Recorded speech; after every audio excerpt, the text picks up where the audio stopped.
Hi எல்லாரும் வணக்கம். நம்ம இன்றைக்கி வந்து சாட்டர்டே விலாக் தான் பார்க்க போகிறோம். காலையில் எங்கடா கிளம்பி போயிட்டுருக்கோம் அப்படின்னா கவினோட ஸ்கூலுக்கு தான். இன்றைக்கி வந்து பான் விஸ்கஸ் அப்படின்னு ஒன்று நடத்துனாங்க. ஸோ அதில் வந்து குழந்தைங்கள்லாம் வந்து அழகழகாக வந்து அனிமல்ஸ் மாதிரி ட்ரெஸ் போட்டுட்டு அதை டிஸ்கிரைப் பண்ணுவாங்க. ஸோ சில அனிமல்ஸை வந்து அவங்க பார்க்குறதுக்கு தெரிஞ்சுக்கிறதுக்காகவும் வச்சுருப்பாங்க. குழந்தைங்களாம் அழகாக க்யூட்டாக ட்ரெஸ் பண்ணிவிட்டு அதை டிஸ்கிரைப் பண்ணிகிட்டு இருந்தாங்க.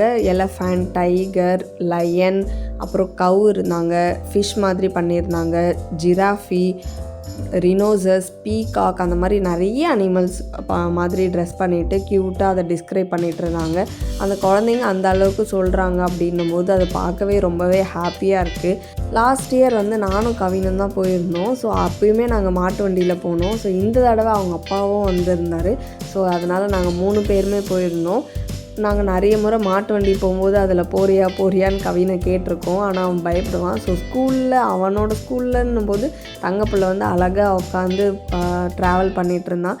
நான் சின்ன பிள்ளையாக இருக்கும் போதெல்லாம் வந்து மாட்டு வண்டியெல்லாம் வந்து ரொம்பவே சாதாரணம். நம்ம அழகாக வந்து ரோட்டில் போகும்போது ஏறி உக்காந்துக்கிட்டு நம்ம இறங்க வேண்டிய இடத்துல அப்படியே இறங்கிக்கலாம். பட் ஆனால் இந்த காலத்தில் வந்து அந்த மாதிரி யாருக்குமே கிடைக்கிறது இல்லை. காலங்கள் மாற மாற நம்மளுக்கு கிடைக்கிற விஷயம் எல்லாமே வந்து சேஞ்ச் ஆகிட்டே இருக்குது. அது ரொம்பவே வந்து ஒரு மாதிரி டிஃபிகல்ட்டாக இருக்குது. அந்த விஷயம் சாதாரணமாக கிடைக்கிற விஷயம் கூட நம்ம குழந்தைங்களுக்கு வந்து அது சாதாரணமாக கிடைக்கிறது இல்லை.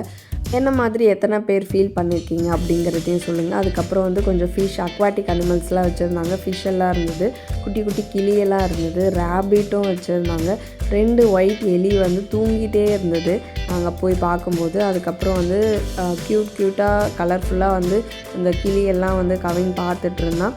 நம்ம இதெல்லாம் வந்து சாதாரணமாக வந்து நம்ம வீட்டை சுற்றி அந்த மாதிரி ஏரியாவில் பார்க்குறோம். ஆனால் இப்போ இருக்க குழந்தைங்களுக்கெலாம் வந்து இந்த மாதிரி ஜூவில் வச்சு காமிப்பாங்கள்ல, அந்த மாதிரி ஒரு அபூர்வமான விஷயமாக தான் இப்போ இருக்க காலகட்டத்தில் எல்லாமே நடக்குது. அதுக்கப்புறம் வந்து கேட்டும் இருந்தது, அப்புறம் கோட் இருந்து, ஒரு நாய்க்குட்டி வந்து அழகாக ஒரு பையன் கூட விளையாடிட்டு இருந்து, மேபி அது அவனோட தானோ எங்களுக்கு தெரியல. அதுக்கப்புறம் நிறைய பப்பீஸ் எல்லாம் வச்சுருந்தாங்க. பக்கத்தில் இருக்க ஆட்டுக்குட்டி வந்து அந்த சந்து வழியாக வந்து அப்படியே இந்த நாய்க்குட்டி கூட விளையாடிட்டு இருந்து எனக்கு கொஞ்சம் பயமாக இருந்தது, அது என்ன கடிச்சிருமோ அப்படின்னு. ஃபைனலாக வந்து ஒரு பஃபலோ வச்சுருந்தாங்க. ஸோ நான் கவினுக்கு வந்து டிஸ்கவரி சேனலில் தான் பஃபலோ காமிச்சிருக்கேன், இல்லை எங்கேயாச்சும் ட்ராவல் பண்ணும்போது பார்த்தோம் அப்படின்னா அப்போ காமிச்சிருக்கேன்.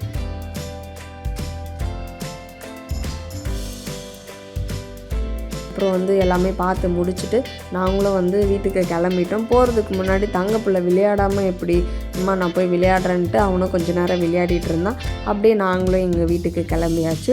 நீங்களும் உங்கள் குழந்தைங்களுக்கு எந்த மாதிரி விஷயம்லாம் காமிக்கணும்னு ஆசைப்படுறீங்க?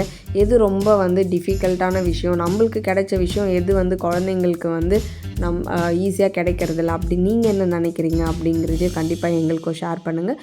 உங்களுக்கும் இந்த வீடியோ பிடிச்சிருக்கோன்னு நினைக்கிறேன். பாய்.